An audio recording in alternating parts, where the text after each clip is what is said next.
ചാനലിലേക്ക് എല്ലാവർക്കും സ്വാഗതം. ഇന്നത്തെ റെസിപ്പി ഒരു ബനാന കോക്കനട്ട് മിൽക്ക് പുഡിംഗാണ്. ഹെൽത്തി ആയിട്ടുള്ള ഒരു പുഡിംഗാണ് ഞാൻ ഉണ്ടാക്കിയെടുത്തിരിക്കുന്നത്.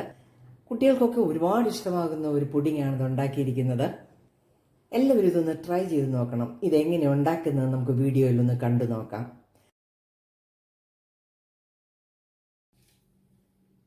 ബനാന പുഡിംഗ് ഉണ്ടാക്കുന്നതിന് ഞാൻ 1 കപ്പ് തേങ്ങ എടുത്തിട്ടുണ്ട്, ഒരു 2 ടേബിൾ സ്പൂൺ റീസിൻസ് എടുത്തിട്ടുണ്ട്, ഒരു 4 ഡേറ്റ്സ് ഞാൻ അരിഞ്ഞു വെച്ചിട്ടുണ്ട്, 1.5 ടേബിൾ സ്പൂൺ കാഷ്യൂനട്ട് എടുത്തിട്ടുണ്ട്, ഒരു ഏത്തപ്പഴം എടുത്തിട്ടുണ്ട്.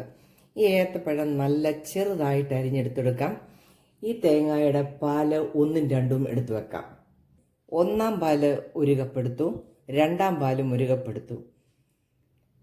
ഏത്തയ്ക്ക നമ്മൾ ചെറുതായിട്ട് അരിഞ്ഞെടുത്തിട്ടുണ്ട്. ഇനി നമുക്ക് ഇതിൻ്റെ പുഡിംഗ് ഉണ്ടാക്കാം. പുഡിംഗ് ഉണ്ടാക്കാനായിട്ട് ഞാനൊരു പാൻ അടുപ്പത്ത് വെച്ചിട്ടുണ്ട്. അതിലേക്ക് 1 ടീസ്പൂൺ നെയ്യ് ഇട്ട് കൊടുക്കാം. നെയ്യ് നല്ലപോലെ ചൂടായിട്ടുണ്ട്. ഇതിലേക്ക് നമ്മൾ ഒരു ഏത്തപ്പഴം ചെറുതായിട്ട് അരിഞ്ഞു വെച്ചത് ഇട്ടൊന്ന് വഴറ്റിയെടുക്കാം. ചെറിയ ഫ്ലെയിമിൽ വേണം ഇത് വഴറ്റാൻ.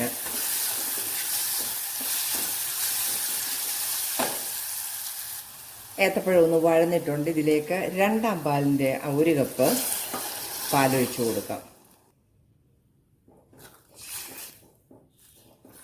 ഉടയ്ക്കരുത്, നല്ല ഓരോ പീസായിട്ട് കിടക്കുമ്പോഴേ നമുക്കത് കഴിക്കാനും രുചി ഉണ്ടാകത്തുള്ളൂ.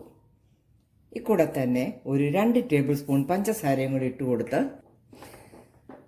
ഏത്തയ്ക്ക ഒന്ന് വെന്തെടുക്കാം. ഞാനൊരു 3 ഏലയ്ക്ക അതിൻ്റെ തോടൊക്കെ കഴിഞ്ഞിടുകയാണ്. പൊടിയുണ്ടെങ്കിൽ ഇട്ടാലും മതി. ഇതാവുമ്പോൾ വേകുമ്പോഴത്തേക്ക് അതിൻ്റെ ആ മണവും രുചിയൊക്കെ ഇറങ്ങിക്കിട്ടും. നമുക്ക് അടച്ചു വെച്ചൊന്ന് വേവിച്ചെടുക്കാം. നമുക്ക് ഈ ഏത്തയ്ക്ക ഒന്ന് വെന്തോന്ന് നോക്കാം. നന്നായിട്ട് വെന്ത് ആ 2-ാം പാലിൽ നല്ലപോലെ കുറുകിയിരിക്കുകയാണ്. ഇതിലേക്ക് 1-ാം പാലും കൂടെ ഒഴിച്ചു കൊടുക്കാം.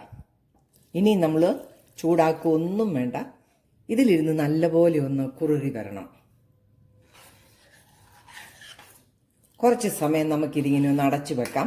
അപ്പോഴത്തേക്ക് നല്ലതായിട്ട് ഇതൊന്ന് കുറുകി വരും. നമുക്ക് ഈ പുഡിംഗ് ഒന്ന് നോക്കാം.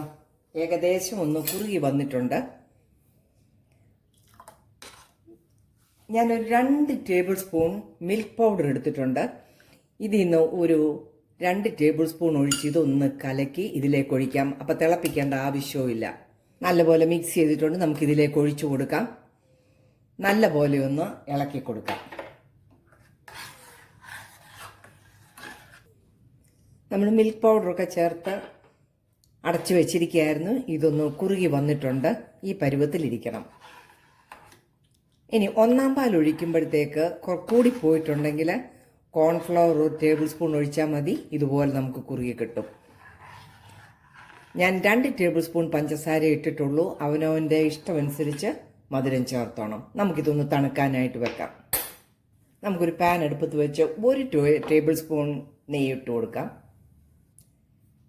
ഈ നെയ്യിലേക്ക് നമുക്ക് ഡേറ്റ്സ് ഉണ്ട്, റേസിൻസ് ഉണ്ട്, നട്ട്സ് ഉണ്ട്. ഇത് 3 വറുത്തെടുക്കാം.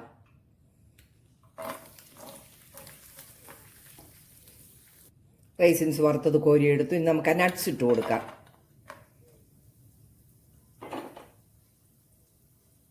നട്ട്സ് വറുത്തെടുത്തു.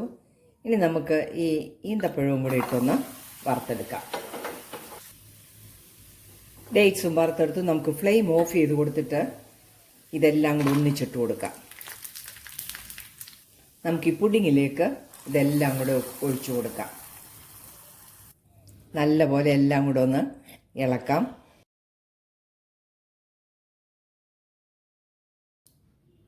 റൂം ടെമ്പറേച്ചറിൽ ഇതൊന്ന് തണുക്കട്ടെ. അത് കഴിഞ്ഞ് നമുക്കൊരു ഡിഷിലേക്ക് ഒഴിച്ച് ഫ്രിഡ്ജിൽ വെച്ച് തണുപ്പിച്ചെടുക്കാം.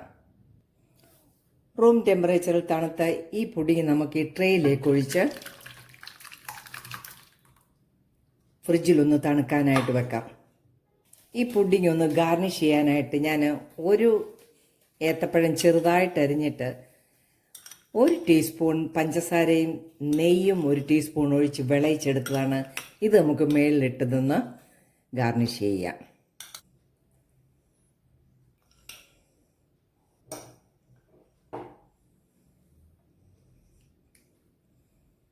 പുഡിങ് റെഡി ആയിരിക്കുകയാണ്. നമുക്കിത് അടച്ച് ഫ്രിഡ്ജിൽ വെച്ചൊന്ന് തണുപ്പിച്ചെടുക്കാം. തണുത്ത പുഡിങ് നമുക്ക് സെർവ് ചെയ്യാം. വീഡിയോ ഇഷ്ടമായാൽ ലൈക്ക് ചെയ്യാൻ മറക്കല്ലേ.